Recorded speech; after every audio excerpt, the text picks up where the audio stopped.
नमस्कार बच्चों, कैसे हैं आप सभी। मुझे उम्मीद है कि आप सभी को हिंदी पढ़ने में बहुत आनंद आ रहा होगा और जो वीडियो मैं आपको भेज रहा हूँ वो भी आपको बहुत अच्छा लग रहा होगा और आप खूब मन लगा के पढ़ाई कर रहे होंगे। एक बात की मुझे शिकायत है कि आप लोग कभी भी कमेंट बॉक्स में कुछ लिखते नहीं हैं। मैं तमाम प्रश्न यहाँ से पूछता हूँ कि चलिए मुझे कमेंट बॉक्स में लिख के बताइए, लेकिन एक भी बच्चा मुझे लिखता नहीं है। बहुत कम बच्चे हैं जिनके नाम में उंगलियों पे गिना सकता हूँ, वही बच्चे मुझे सक्रिय दिखते हैं। जबकि मुझे मालूम है कि इस वीडियो को बहुत बड़ी तादाद में बच्चे देख रहे हैं, लेकिन उन्हें कमेंट करना चाहिए, नीचे लिखना चाहिए। उससे मुझे समझ में आएगा कि आप मेरी बातों को कितनी गंभीरता से ले रहे हैं, है ना।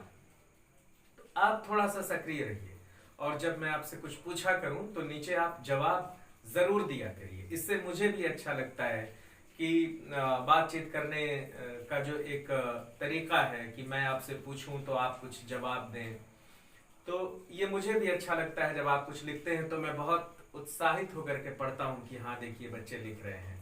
तो आप जरूर लिखिए नीचे। और पाठ जब खत्म हो जाता है या जब क्लास समाप्त हो जाता है तो आप तुरंत क्लास को छोड़ करके हट मत जाया करिए, नीचे कुछ लिखा करिए कि सर आप इतने देर पढ़ाए, मुझे कैसा लगा। आप तो ऐसा लगता है कि ठीक है आप पढ़ा दिए, अब आपका काम हो गया।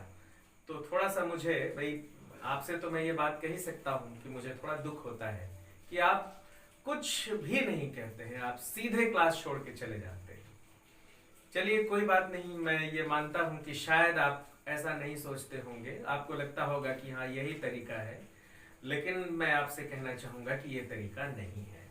आप नीचे कुछ लिखा करिए, अपने कमेंट में कुछ लिखा करिए कि आपको कैसा लगा और किस जगह पे आपको बहुत अच्छा लगा, आप क्या सोचते हैं पाठ के बारे में। हालांकि कुछ बच्चे लिखते हैं, कुछ बच्चे हैं जिनका नाम मैं जरूर लूंगा, अभी नहीं लूंगा, अभी मैं कुछ और देख लूं आप लोगों की प्रतिक्रिया, फिर मैं उन बच्चों को यहां से मैं बताऊंगा कि वे बच्चे कौन हैं जो हमेशा सक्रिय रहते हैं।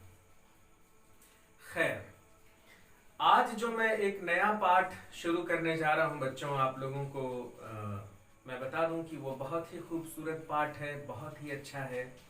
और ये पाठ जो है वो महान पक्षी वैज्ञानिक सालिम अली के जीवन वृत्त पर आधारित है।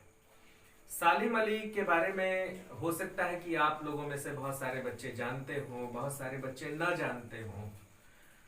तो ये जो पाठ है जब हम इसे पढ़ेंगे तो हम ये महसूस करेंगे कि हमने सालिम अली के बारे में बहुत कुछ जाना और समझा, और हम सबको इनके बारे में जानना और समझना बेहद जरूरी है। क्योंकि हमारे देश में बहुत कम ऐसे लोग हैं जो पूरी दुनिया में ख्यात विख्यात हुए हैं, जिनकी प्रसिद्धि पूरी दुनिया में रही है। सारी दुनिया उनके सलाहों का और उनके मत का स्वागत करती है। ऐसे में एक थे सालिम अली, जिनका नाम मैंने लाल अक्षरों में लिखा है और उसे नीले रंग से घेर दिया है। और सालिम अली के बगल में ही मैंने एक कबूतर का चित्र बनाया है बच्चों। हो सकता है यह चित्र मुझसे अच्छा नहीं बन पड़ा हो, लेकिन ये जो चित्र है बच्चों, इससे मेरी भावनाएं प्रकट होती हैं। मैंने अपनी भावनाओं को प्रकट करने के लिए ये एक चित्र बनाया है। इससे मैं क्या कहना चाहता हूं, जब मैं पढ़ाने लगूंगा तो आपको समझ में आ जाएगा कि मैंने कबूतर का चित्र क्यों बनाया। फिर मैं सांवले सपनों की याद जो है, इसे मैंने दूसरे रंग से क्यों नहीं सजाया। फिर मैंने सिर्फ सालिम अली को लाल रंग से क्यों लिखा। ये पाठ जो है बच्चों हमारे भीतर एक करुणा भी पैदा करता है, एक माने हमको भावुक कर देता है। यह पाठ हम किसी को याद करते हैं इस पाठ के माध्यम से। और इस पाठ को लिखने वाले हैं जाबिर हुसैन, बहुत बड़े लेखक हैं। और जाबिर हुसैन के बारे में हमें ये बात जाननी बेहद जरूरी है कि जाबिर हुसैन एक बहुत बड़े राजनीतिज्ञ भी रहे हैं और अंग्रेजी और हिंदी दोनों के ही प्रकांड विद्वान रहे हैं, और डायरी शैली में बहुत लिखते हैं। और अगर हम ये कहें कि साहित्य की विधा में डायरी शैली पर किसका बहुत महत्वपूर्ण काम है, तो बिना किसी लाग लपेट के हम ये कह सकते हैं कि जाबिर हुसैन साहब का काम बहुत ही अच्छा है। तो बच्चों, मैं जाबिर हुसैन साहब का जीवन परिचय पढ़ता हूं, आप सभी मिलाएं और फिर हम उस पर बातचीत करते हैं, उसे समझने की कोशिश करते हैं। जाबिर हुसैन का जन्म 1945 में गांव नौनही, राजगीर जिला, नालंदा, बिहार में हुआ।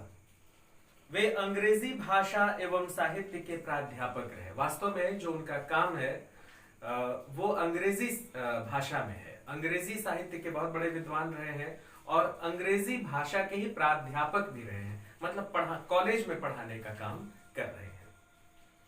सक्रिय राजनीति में भाग लेते हुए सन 1977 में मुंगेर से बिहार विधानसभा के सदस्य निर्वाचित हुए और मंत्री बने।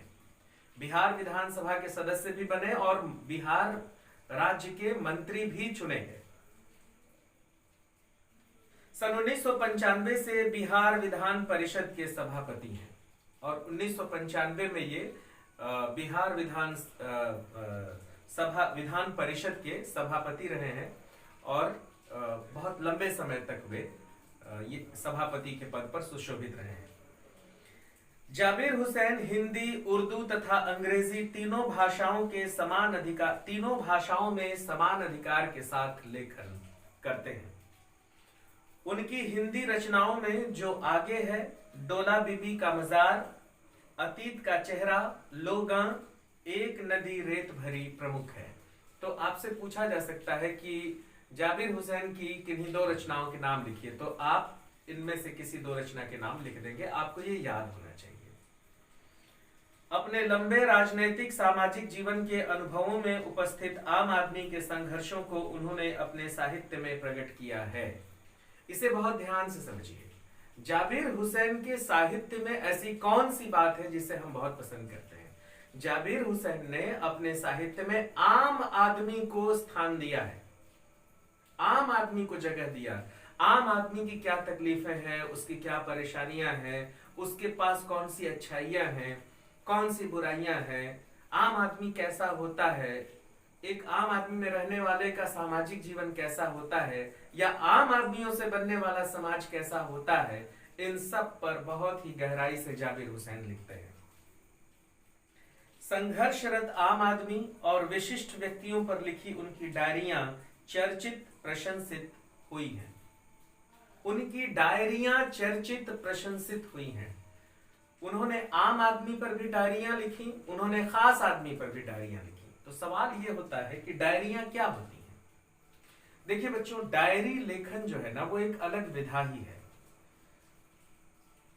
आप ऐसे समझिए कि हमारे साथ दिन भर में जो कुछ भी होता है, हम अपनी स्मृतियों को घर में हमारी एक डायरी होती है, उस डायरी में हम लिखते हैं कि आज मेरे साथ ये हुआ, आज मैंने ये किया, आज मैंने ऐसा किया, मैं उससे मिला, मुझे ऐसा लगा, फला व्यक्ति ऐसा है, उसके बारे में आप क्या सोचते हैं, उसे आप लिखते हैं।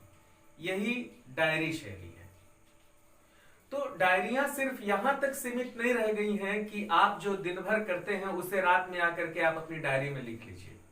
डायरी इससे आगे बढ़ गई है। डायरी में अब आप जिन लोगों से मिलते जुलते हैं, जिन लोगों को आप आदर सम्मान देते हैं, जिसे नहीं भी देते हैं, उन सब के बारे में आप अपनी डायरियों में अपनी राय लिखते हैं। जैसे मान लीजिए कि अगर कोई मेरा दोस्त है, मैं उसके बारे में अपनी डायरी में लिखता हूं, तो रोज अगर 10-15 लाइन 20 लाइन लिख रहा हूं, तो अंत में जब लोग मेरी डायरी पढ़ेंगे तो मेरे उस दोस्त के बारे में मेरी डायरी के माध्यम से बहुत अच्छे से जान जाएंगे कि एक व्यक्ति ने अपनी डायरी में उस व्यक्ति के बारे में यह कुछ लिखा है। समझ रहे हैं बच्चों? तो डायरियां बेहद निजी होती हैं। यह जरूरी नहीं है कि आप अपनी डायरियों को किसी को दिखाएं, बशर्ते कि आप अपनी डायरी में सच्चाई लिखते हो। और ये बिल्कुल मानी हुई बात है कि जब हम अपनी डायरी लिखते हैं तो उसमें हम सच लिखते हैं, क्योंकि वो हम अपने लिए लिखते हैं। अगर डायरियों में भी हम झूठ लिखना शुरू कर दिए, अपने आप को छलावे में रखने की कोशिश करने लगे, तो फिर उस डायरी का कोई मतलब नहीं रह जाता है। तो जाबिर हुसैन साहब जो हैं, उनकी जो डायरियां हैं वो बहुत ही ईमानदारी से लिखी गई हैं और अपनी डायरियों में उन्होंने बहुत सारे आम और खास लोगों के बारे में लिखा है। अपने मित्रों दोस्तों के बारे में लिखा है, अपने साथ रहने वाले राजनीतिज्ञों के बारे में लिखा है, और उन्हीं में से एक मित्र हैं सालिम अली, इनके बारे में भी इन्होंने अपनी डायरी में लिखा है।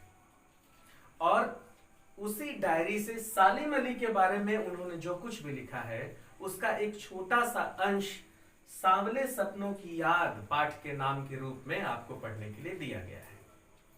अब आपको कुछ चित्र समझ में आ रहा होगा कि जाबिर हुसैन साहब सालिम अली के बारे में अपनी डायरी में लिखे हैं और उसका जो शीर्षक उन्होंने दिया है वह है सांवले सपनों की याद।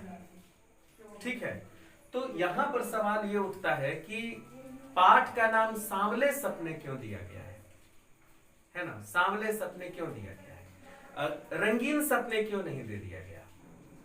ऐसा भी तो हम कह सकते थे, रंगीन सपनों की याद, है ना? सांवले सपनों की याद क्यों? या सुखद सपनों की याद, ये भी हम कह सकते थे। या मित्र के सपनों की याद, ये भी हम कह सकते थे। लेकिन सांवले सपनों की याद क्यों कहा गया? आइए हम थोड़ी सी बातचीत इस पर भी कर लें। जब आप इस पाठ को पढ़ेंगे बच्चों, तो आपको लगेगा कि जाबिर हुसैन बहुत ही भावुक होकर के इस पाठ को लिख रहे हैं। ऐसा लग रहा है जैसे कि उनकी आंखें भरी हुई हैं, वो अपने मित्र को याद कर रहे हैं और काफी करुणा और भावुकता में आकर के अपने मित्र को याद कर रहे हैं। और वह मित्र कोई सामान्य मित्र नहीं है, दुनिया का बहुत बड़ा पक्षी वैज्ञानिक है, प्रकृति वैज्ञानिक है। पक्षियों के लिए उस व्यक्ति ने अपना सारा जीवन समर्पित कर दिया। तो वो व्यक्ति क्या है, कैसा है, उसको लेखक याद करता है, और याद करता है तो बहुत करुणा से भर जाता है, भावुकता से भर जाता है, उसकी आंखें भर जाती हैं। इसलिए उसने इस याद को सांवले सपनों की याद कहा। सांवले सपने मतलब दुखद सपने, मतलब जब हम किसी को याद करते हैं और उसकी याद में दुखी हो जाते हैं, है ना? वो बहुत अच्छा व्यक्ति होता है, उसे हम याद करते हैं तो उसकी याद में हम दुखी जब हो जाते हैं, हमें दुख होने लगता है, उसकी याद आने लगती है, तो ऐसे सपनों को हम रंगीन सपने तो कह नहीं सकते, है ना? या ऐसे सपनों को हम खुशी से भरे हुए सपने तो कह नहीं सकते। ऐसे सपनों को हम सांवले सपनों की याद कहते हैं। इसीलिए लेखक ने अपने पाठ का नाम सांवले सपनों की याद रखा। और मैंने ये जो पक्षी बनाया है वो इसलिए बनाया है क्योंकि ये पक्षी अपनी चोंच में इन सांवले सपनों को लेता, इसलिए हम सालिम अली की बात करें और हमें कोई पक्षी न दिखाई दे तो बात अधूरी सी लगती है। इसलिए मैंने इस पक्षी को बनाया, और सबसे खूबसूरत और प्यारा पक्षी कबूतर, शांति का दूत, इसलिए मैंने उसे बनाने की कोशिश की। मामला ये नहीं है कि मैंने इसे कैसे बनाया, मामला ये है कि मैं इससे क्या कहना चाहता हूँ आप सभी से। मैं ये कहना चाहता हूँ कि सालिम अली एक महान पक्षी वैज्ञानिक हैं, और यह पक्षी भी सालिम अली को पहचान रहा है। अगर यह पक्षी सालिम अली को याद करेगा तो सांवले सपनों के रूप में याद करेगा। हम भी अगर सालिम अली को याद करेंगे तो सांवले सपनों के रूप में याद करेंगे। समझ रहे हैं बच्चों? इसलिए जाबिर हुसैन सांवले सपनों की याद अपनी डायरी में लिखते हैं, और उन डायरी के पन्नों से हमारी किताब में यह पाठ है जिसे हमें पढ़ना है। तो देखिए, मैंने जैसा कि कहा कि संघर्षरत आम आदमी और विशिष्ट व्यक्तियों पर लिखी गई उनकी डायरियां चर्चित, प्रशंसित हुई हैं।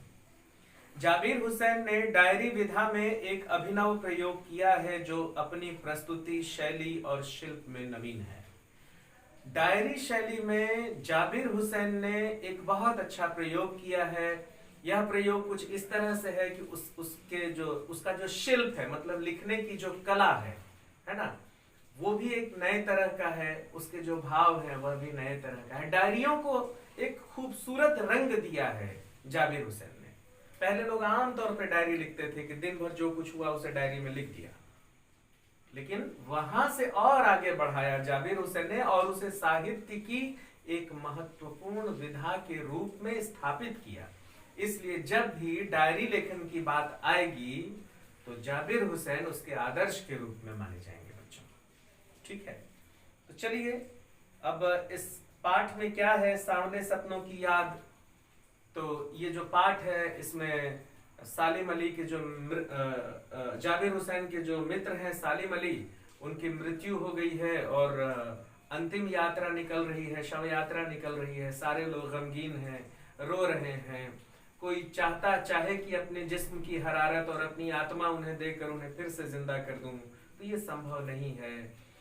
और सालिम अली अंतिम यात्रा में जा रहे हैं और लोग रो रहे हैं, अपना सर पीट रहे हैं, छाती पीट रहे हैं, किसी भी तरह से वे वापस आ जाएं। लेकिन 100 साल के होने वाले थे सालिम अली और अंततः उनकी मौत हुई। तो मृत्यु यात्रा से ही इस पाठ की शुरुआत होती है, जो हमें बहुत गंभीर कर देती है पाठ के शुरू में ही। इसीलिए भी शायद इस पाठ का नाम सांवले सपनों की याद रखा गया। एक प्रश्न भी उठता है बच्चों यहां से कि पाठ का नाम सांवले सपनों की याद क्यों रखा गया, है ना। प्रश्नोत्तर में यह प्रश्न है कि पाठ का नाम सांवले सपनों की याद क्यों रखा गया। तो आपको बताना पड़ेगा कि पाठ का नाम सांवले सपनों की याद क्यों रखा गया। फिर प्रश्न उठता है कि जाबिर हुसैन की डायरियों के बारे में अपने विचार लिखिए। तो आप बताएंगे उनकी डायरियां कैसी थीं, है ना, उसके विषय वस्तु क्या थे, उसका शिल्प कैसा था, जैसा कि मैंने आपको भी बताया। ठीक, तो अब मैं इस पाठ को पढ़ना शुरू करता हूं बच्चों। आप सभी अपनी किताब तो उम्मीद है रखे ही होंगे, क्योंकि मैं इतना कुछ पढ़ रहा हूं तो आप सभी मिलाए होंगे। कुछ तैयारियां करके बैठा करिए। देखिए, बहुत ही हल्के में इस पढ़ाई को मत लीजिए। आप कुछ तैयारियां करके बैठिए, अपने साथ कागज कलम लेके बैठिए और किताब तो लेकर के बैठिए ही। मैं जानता हूं कितने लोग किताब लेकर के बैठे होंगे, बहुत कम लोग। तो ये गलत बात है। आप किताब लीजिए, किताब लेकर के बैठिए और मैं जो बोल रहा हूं ऐसा समझिए कि मैं स्कूल की क्लास में सामने खड़ा हूं और बोल रहा हूं, और आप किताब में जैसे मिलाते थे ना वैसा मिलाइए। मैं पढ़ रहा हूं। सांवले सपनों की याद। सुनहरे परिंदों के खूबसूरत पंखों पर सवार सांवले सपनों का एक हुजूम मौत की खामोश वादी की तरफ अग्रसर है। कोई रोक टोक सके कहां संभव है। इस हुजूम में आगे आगे चल रहे हैं सालिम अली, अपने कंधों पर सैलानियों की तरह अपने अंतहीन सफर का बोझ उठाए। लेकिन यह सफर पिछले तमाम सफरों से भिन्न है। भीड़ भाड़ की जिंदगी और तनाव के माहौल से सालिम अली का यह आखिरी पलायन है। अब तो वो उस वन पक्षी की तरह प्रकृति में विलीन हो रहे हैं जो जिंदगी का आखिरी गीत गाने के बाद मौत की गोद में जा बसा हो। कोई अपने जिस्म की हरारत और दिल की धड़कन देकर भी उसे लौटाना चाहे तो वह पक्षी अपने सपनों के गीत दोबारा कैसे गा सकेगा। पहला ही पैराग्राफ देखिए, इतना करुणा से भर देने वाला है। इसे समझिए। कह रहे हैं कि एक शव यात्रा निकली है, एक अंतिम यात्रा निकली है। उसमें सबसे आगे आगे जिस व्यक्ति को ले जाया जा रहा है वह है सालिम अली। सालिम अली सबसे आगे चल रहे हैं और उनके पीछे उनके प्रशंसक, उनके परिवार वाले, उनके दोस्त मित्र, उनके लेखों को पढ़ने वाले, है ना, उस वैज्ञानिक के प्रति अपनी श्रद्धा रखने वाले लोग सालिम अली के जनाजे में शामिल हैं, शव यात्रा में शामिल हैं। लोग रो रहे हैं। लोगों को लग रहा है कि पक्षियों की खोज में यह व्यक्ति जो जंगलों में जाया करता था, हो सकता है कि ये वही एक यात्रा हो, लेकिन अब यह यात्रा अंतहीन है। अब शायद इस यात्रा से सालिम अली वापस नहीं आ पाएंगे। पहले तो वे जंगलों में जाया करते थे और वापस आ जाते थे, लेकिन अब इस यात्रा से, अब ये जो इनकी अंतिम यात्रा है, अब शायद इस यात्रा से सालिम अली वापस ना आए। अपने अंतहीन सफर का बोझ उठाए बेचारे। मतलब अब इस सफर का अंत नहीं है, अब इस सफर में वापसी की कोई गुंजाइश नहीं है बच्चों। अगर कोई अपने दिल की धड़कन और जिस्म की हरारत मतलब गर्मी, अपने दिल की धड़कन और अपनी सांस देना भी चाहे और चाहे कि मैं सालिम अली को अपनी सांस और अपनी धड़कन देकर जिंदा कर दूं, तो भी ये संभव नहीं है। और यह यात्री मौत की खामोश वादी की ओर अग्रसर है। मौत कि जो खामोशवादी है, मौत हमेशा खामोशी की तरफ जाती है बच्चों, चुप कर देती है लोगों को। तो जो अंतिम यात्रा होती है वो चिल्लाते हुए नहीं होती है, वह खामोश होकर होती है, चुप होकर होती है। सारे लोग चुप रहते हैं, उनकी आंखों में आंसू होता है। इसलिए इसे कहा गया है कि यह यात्रा मौत की खामोश वादी की ओर अग्रसर है। और कौन यह यात्रा कर रहा है? सालिम अली यह यात्रा कर रहे हैं। तो बच्चों यहां से एक सवाल उठता है कि ये जो सालिम अली की अंतिम यात्रा है यह कैसी है? पहली बात तो ये, तो आप लिखेंगे कि यह उनकी अंतिम यात्रा है, मौत की खामोश वादी की ओर वे चले जा रहे हैं। यह एक अंतहीन सफर है जिससे शायद अब सालिम अली वापस न लौटे। लोग उन्हें अपने कंधों पर उठाकर ले जा रहे हैं, लोग उन्हें छोड़ आएंगे। अब सालिम अली का लौटना मुश्किल है। उनके जनाजे के पीछे लोग रो रहे हैं, चाहते हैं कि अपने दिल की धड़कन सालिम अली को दे के जिंदा कर दें, लेकिन ये संभव नहीं है। फिर दूसरा प्रश्न उठ सकता है कि लोगों के मन में क्या चल रहा है? तो आप बताएंगे कि लोगों के मन में ये चल रहा है कि वे अपनी धड़कनें देकर सालिम अली को जीवित कर दें, लेकिन ऐसा संभव नहीं है।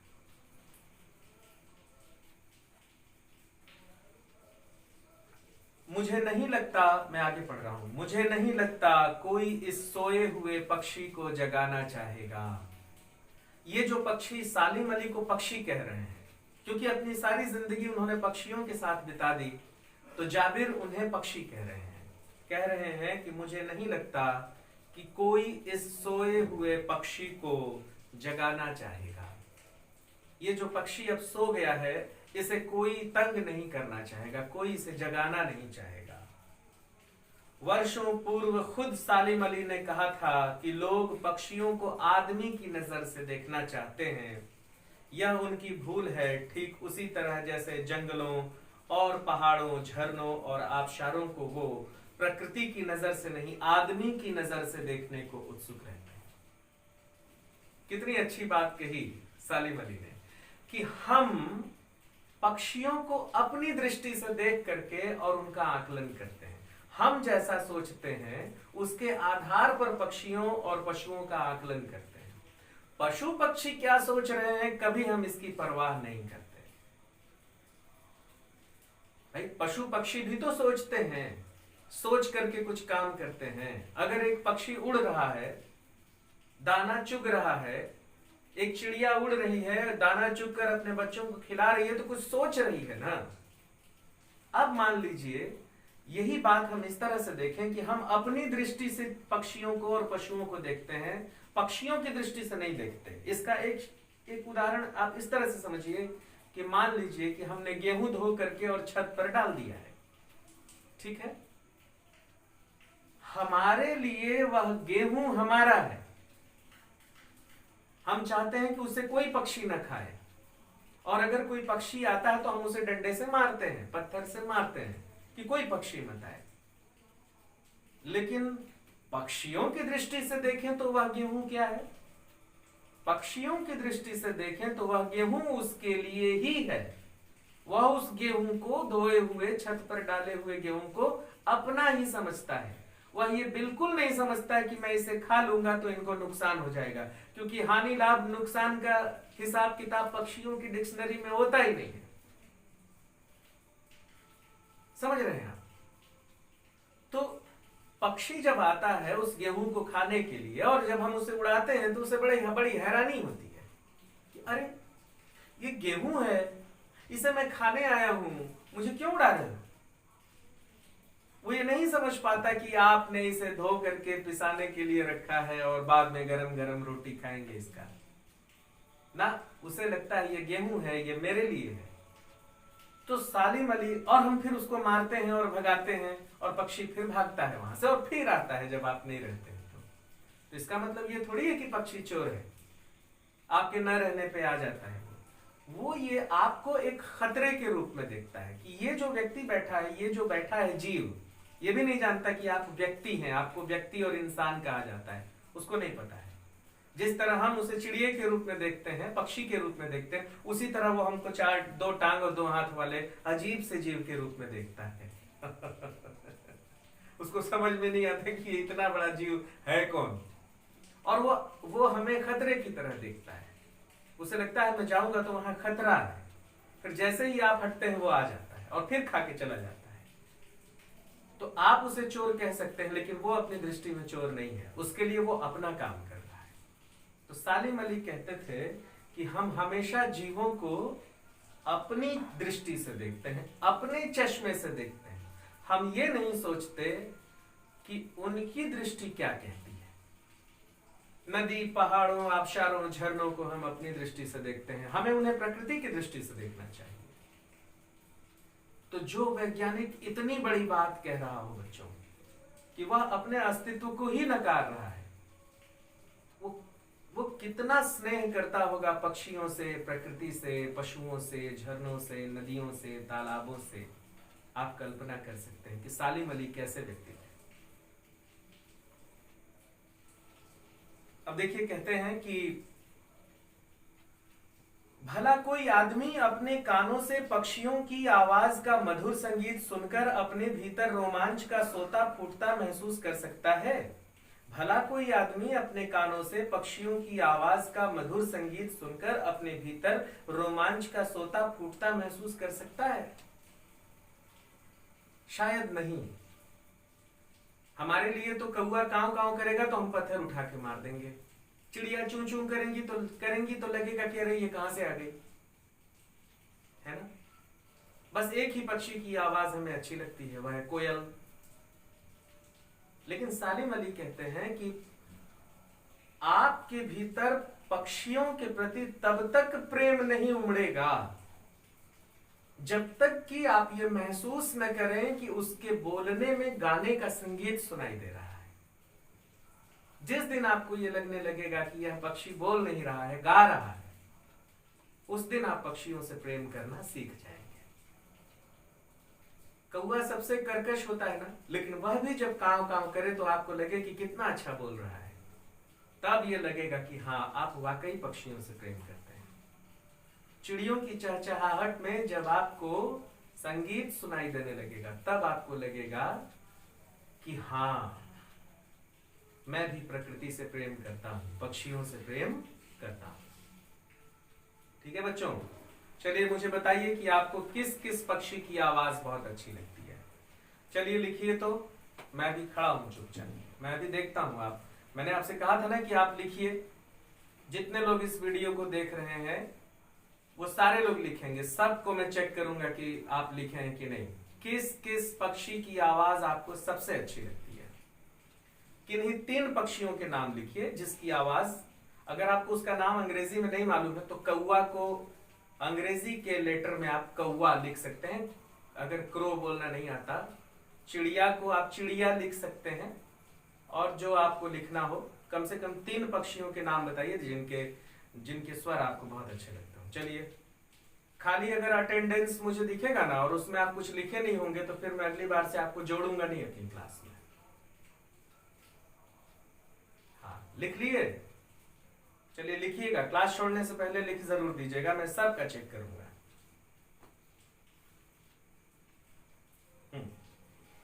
चलिए आगे देखिए। एहसास की ऐसी ही उबड़ खाबड़ जमीन पर जन्मे मिथक का नाम है सालिम अली। मतलब कि एहसास की ऐसी ही उबड़ खाबड़ जमीन पर, मतलब कि ऐसा ही एहसास करने वाला व्यक्ति, चिड़ियों की आवाज में संगीत सुनने वाला व्यक्ति, झरनों की आवाज में संगीत सुनने वाला व्यक्ति, है ना, नदियों के कलकल को का एहसास करने वाला व्यक्ति, उसका नाम है सालिम अली। वह व्यक्ति है सालिम अली जो प्रकृति को इतने प्रेम से देखता है, प्रकृति के प्रति इतना प्यार रखता है। वह व्यक्ति है सालिम अली। कितनी इज्जत और कितने सम्मान के साथ जाबिर हुसैन सालिम का नाम लेते हैं। इसलिए मैंने सालिम को बिल्कुल अलग रंग से लिखा है, लाल रंग से, और उसे नीले रंग से घेर दिया है। ठीक है बच्चों, अब इस ब्लैक बोर्ड पर मैंने, इस व्हाइट बोर्ड पर, माफ करिएगा, जो कुछ भी मैंने लिखा है, अब आपको समझ में आता होगा कि मैंने ये सब क्यों किया। मुझे आधे घंटे का समय लगा इतना करने में। चलिए अब आगे का जो पैराग्राफ है वो बहुत ही महत्वपूर्ण है। इसको पढ़ने से पहले मैं आपको बता दूं कि यहां पर जाबिर हुसैन कृष्ण का उदाहरण दे रहे हैं। वो कहते हैं कि जिस तरह वृंदावन में, ध्यान से सुनिएगा मैं क्या कह रहा हूं, अपना ध्यान इधर उधर हो तो उसको मेरी बात पे ले आइए। थोड़ा सा ये जो पाठ है ना, इस पर जब तक ध्यान नहीं देंगे समझ में नहीं आएगा। अगला जो पैराग्राफ है उसमें सालिम अली कहते हैं कि जिस तरह कृष्ण वृंदावन की गलियों में घूमते थे और सैकड़ों साल, हजारों साल कृष्ण को गए हुए हो गया, लेकिन आज भी आप वृंदावन जाइए तो लगता है कि कृष्ण किसी न किसी गली से निकल जाएंगे। आज भी आप यमुना के किनारे जाइए तो लगता है कृष्ण कहीं बैठ के बांसुरी बजा रहे होंगे। आज भी आप वृंदावन जाइए तो कृष्ण की मौजूदगी का एहसास होता है। एकदम सही बात बता रहा हूं बच्चों। वैसे ही थे सालिम अली।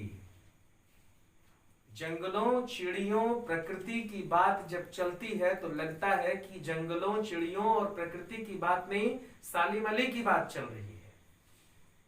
तो जिस तरह वृंदावन कृष्ण के जादू से खाली नहीं हुआ, उसी तरह प्रकृति का अगर हम नाम लेते हैं और सालिम अली को याद नहीं करते हैं तो एक अधूरा सा लगता है। जिस तरह वृंदावन का नाम लें और कृष्ण का नाम न लें, ऐसा कभी हो सकता है कि वृंदावन की बात करें और कृष्ण की बात न करें? बिल्कुल यही संबंध सालिम अली और प्रकृति के बीच में है कि प्रकृति की बात करें और सालिम अली का नाम छोड़ दें, संभव नहीं है। तो यही अगले पैराग्राफ में लेखक कह रहा है। मैं पढ़ता हूं, आप सुनिए।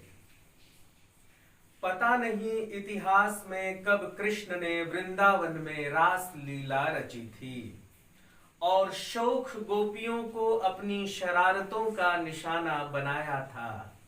कब माखन भरे भांडे फोड़े थे और दूध छाली से अपने मुंह भरे थे। कब वाटिका में छोटे छोटे किंतु घने पेड़ों की छाह में विश्राम किया था। कब दिल की धड़कनों को एकदम से तेज करने वाली अंदाज में बंसी बजाई थी। और पता नहीं कब वृंदावन की पूरी दुनिया संगीतमय हो गई थी। पता नहीं यह सब कब हुआ, लेकिन कोई आज भी वृंदावन जाए तो नदी का सांवला पानी उसे पूरे घटनाक्रम की याद दिलाता रहेगा। हर सुबह सूरज निकलने से पहले जब पतली गलियों से उत्साह भरी भीड़ नदी की ओर बढ़ती है तो लगता है जैसे उस भीड़ को चीरकर अचानक कोई सामने आ जाएगा और बंसी की आवाज पर सब किसी के कदम थम जाएंगे। हर शाम सूरज ढलने से पहले जब वाटिका का माली सैलानियों को हिदायत देगा तो लगता है जैसे बस कुछ ही क्षणों में वो कहीं से आ टपकेगा और संगीत का जादू वाटिका के भरे पूरे माहौल पर छा जाएगा।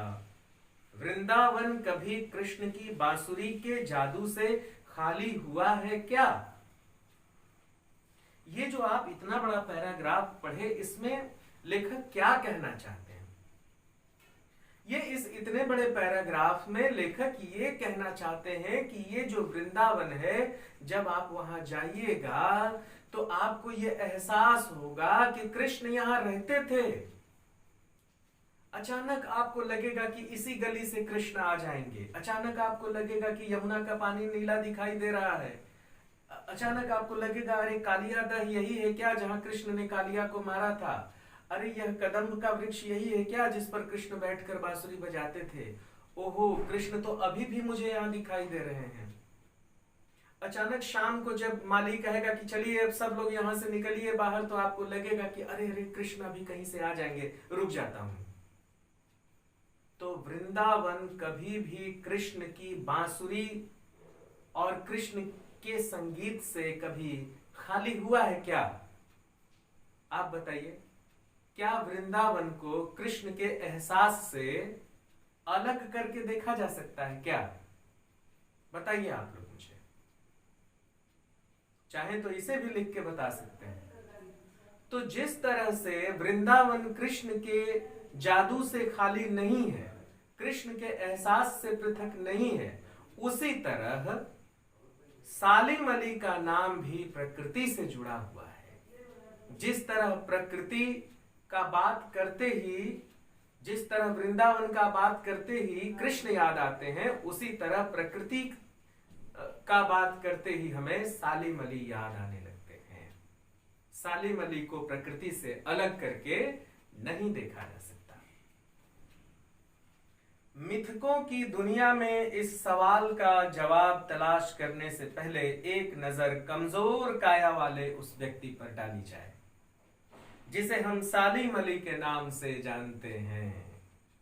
क्या कहना चाह रहे हैं लेखक? कहते हैं कि कृष्ण को जानने से पहले हम ये जान लें कि ये जो कमजोर और दुबला पतला आदमी है वह कौन है? सालिम अली है। अत्यंत दुबले पतले, लंबे से, लगता था जैसे बहुत ही कमजोर हैं, लेकिन भीतर से उतने ही ताकतवर। लगभग 100 साल जिंदा रहने वाले व्यक्ति हैं। अब सोचिए आपके कितने ताकतवर होंगे। उनका नाम है सालिम अली।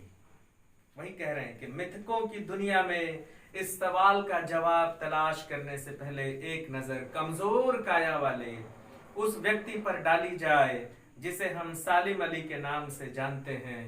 उम्र को शती तक पहुंचने में थोड़े ही दिन तो बच रहे थे। 100 साल पूरा होने में मात्र थोड़ा सा ही दिन बचा हुआ था बच्चों। 100 साल को हो जाते, पूरा कर लेते हो। लेकिन कैसे मरे? संभव है लंबी यात्राओं की थकान ने उनके शरीर को कमजोर कर दिया हो। जब वो जंगल में जाते थे तो जंगल में हवाई जहाज तो जा नहीं सकती, मोटरसाइकिल तो जा नहीं सकता। तो जंगल में आप जा रहे हैं और पक्षियों की खोज में जा रहे हैं तो आपको दूरबीन लगा के पैदल ही तो चलना पड़ेगा ना, जूता पहन के। तो लंबी लंबी यात्राएं जंगल में किए, वो खूब अंदर तक गए, रास्ता भूले, भटके, फिर वापस आए। इसके कारण हो सकता है कि थकान हो गई हो। और फिर दूसरा कारण क्या रहा है मरने का? और कैंसर जैसी जानलेवा बीमारी उनकी मौत का कारण बनी हो और अंत में उनको कैंसर भी हो गया, इसलिए उनकी मौत हुई है। परीक्षा में सवाल उठता है कि सालिम अली की मृत्यु किस तरह हुई, सालिम अली की मृत्यु के पीछे कौन कौन से कारण थे। और पहला पैराग्राफ जो हमने इससे पहले का पढ़ा उसमें से भी प्रश्न आता है कि जिस तरह कृष्ण के जादू से वृंदावन खाली नहीं हो सकता, उसी तरह सालिम अली का नाम लिए बिना प्रकृति की चर्चा पूरी नहीं हो सकती। स्पष्ट करें, है ना? तो इस तरह के प्रश्न उठते हैं। अंतिम समय तक मौत उनकी आंखों से वह रोशनी छीनने में सफल नहीं हुई जो पक्षियों की तलाश और उनकी हिफाजत के प्रति समर्पित थी। लेकिन मरने तक भी वो जो उनका हौसला था पक्षियों को बचाने का, पक्षियों की सुरक्षा का, वह खत्म नहीं हुआ। मौत भी उसे छीन नहीं सकी। सालिम अली की आंखों पर चढ़ी दूरबीन उनकी मौत के बाद ही तो उतरी। सालिम अली की आंखों पर जो दूरबीन चढ़ा हुआ था बच्चों, वह सालिम अली की मौत के बाद ही वह दूरबीन उतरी। मतलब ये कि जब भी उन्हें समय मिलता था, समय क्या, वो सारा समय ही उनका प्रकृति के लिए समर्पित था। वो दूरबीन लटकाते थे, जूता पहनते थे, अपना सामान लेते थे और जंगलों में चले जाते थे। और वह दूरबीन तभी रखी गई सदा दिन के लिए जब उनकी मौत हो गई।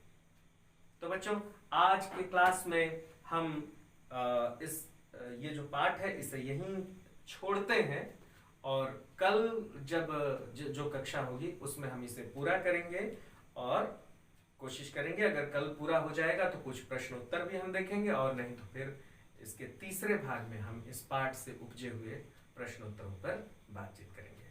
तो एक बार फिर बच्चों, मैंने आपसे कहा था कि आप नीचे कमेंट बॉक्स में लिखिए, 2-3 प्रश्न मैंने कहे थे आपसे, और उसका अगर आपने उत्तर नहीं दिया है तो इस पाठ को छोड़ने से पहले आप नीचे कमेंट बॉक्स में जरूर लिखें, ठीक है? और नहीं भी लिखेंगे तो मैं क्या करूंगा? कुछ नहीं करूंगा। आप मेरे साथ रहे इतने देर तक, आप पढ़ते रहे, आप बहुत अच्छे बच्चे हैं आप लोग। आप सबों का बहुत बहुत धन्यवाद।